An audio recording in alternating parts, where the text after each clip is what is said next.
रावण द्वारा कौशल्या को संदूक में बंद करके तिमिंगल को सौंपना। शंकर जी कहते हैं, हे पार्वती, इक्ष्वाकु कुल में श्रेष्ठ, लोगों में प्रसिद्ध, बलवान क्षत्रिय, सरयू नदी के किनारे बसी हुई अयोध्या नगरी के राजा, जम्बू द्वीप के स्वामी, बड़े भारी श्रीमान राजा दशरथ विशाल सेना रखकर धर्म तथा न्याय पूर्वक राज्य का शासन करते थे। अयोध्या के पास ही कौशल देश की कौशलपुरी में कौशल नाम का एक बड़ा पुण्यात्मा राजा राज्य करता था। उसकी विवाह के योग्य एक सुंदरी कौशल्या नाम की पुत्री थी। उसका उसके पिता कौशल ने दशरथ के साथ विवाह निश्चित किया।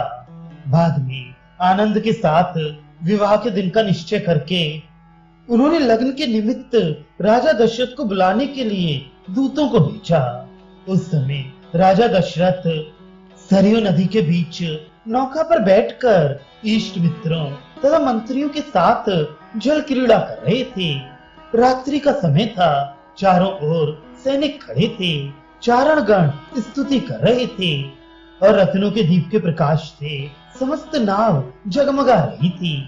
वीरांगनाएं नाना प्रकार के नृत्य गान कर रही थी।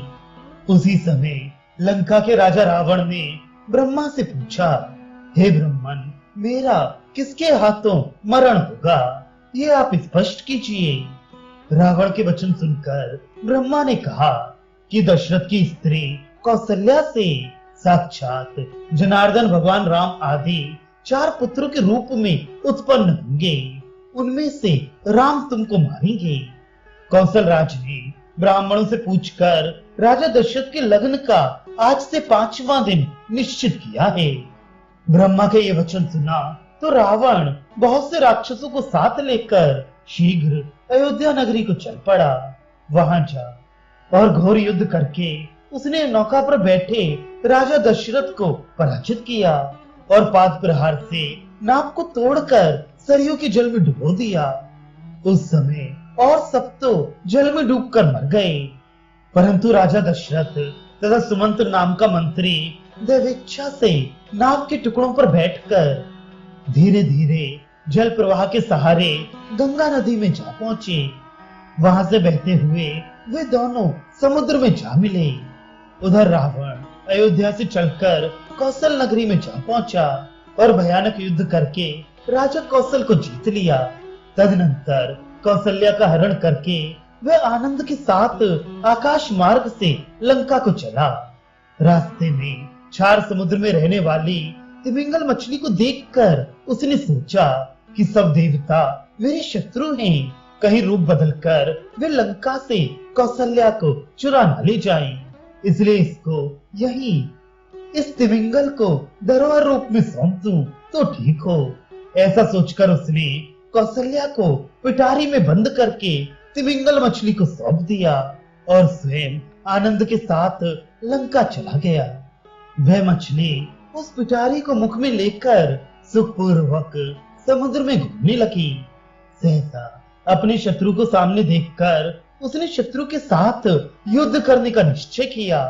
तदनुसार पिटारी को एक टापू पर रखकर वह शत्रु से युद्ध करने लगी। उसी समय वह नाव का टुकड़ा भी उसी टापू के किनारे आ लगा। तब राजा दशरथ तथा सुमंत्र उसी द्वीप में उतर पड़े। वहां उनकी दृष्टि उस पिटारी पर पड़ी।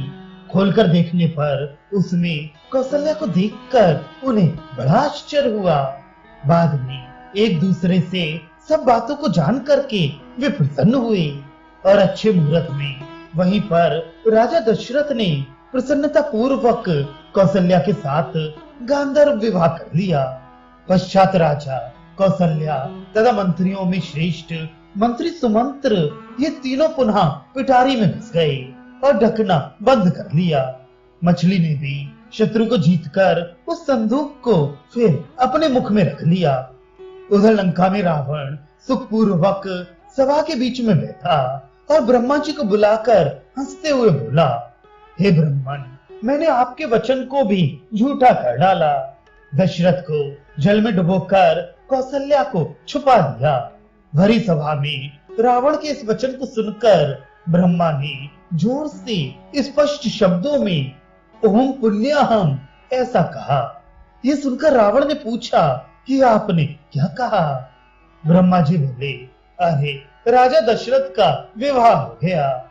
रावण ब्रह्मा के वचन को असत्य प्रमाणित करने के लिए दूतों द्वारा मछली से पेटी मंगवाई और ज्यों ही खोलकर ब्रह्मा जी को दिखलाना चाहा, त्यों ही उसमें सुमंत्र के साथ दशरथ कौशल्या को देखकर पहले तो बहुत चकित हुआ, फिर क्रुद्ध होकर उन्हें मारने के लिए उसने तलवार निकाल ली।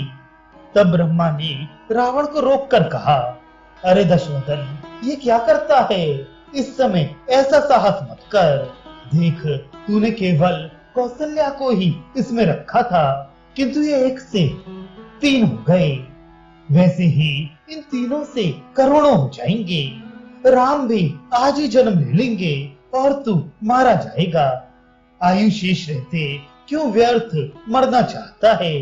इसलिए तू ऐसा साहस त्याग दे। जो होनी होगी सो आगे होगी, अभी तू कुछ मत कर और इन तीनों को दूत द्वारा इनके स्थान को भिजवाकर सुखी हो। मेरी बात कभी झूठी ना होगी, इस बात का निश्चय रख। कर्म की गत बड़ी गहन होती है। कर्म के अनुसार जो होने वाला होता है सो होकर ही रहता है। इस घटना को घटित होते देखकर रावण कुछ डर गया और ब्रह्मा जी की बात को सच्ची मानकर वह पिटारी अपने दूतों द्वारा शीघ्र अयोध्या भिजवा दी।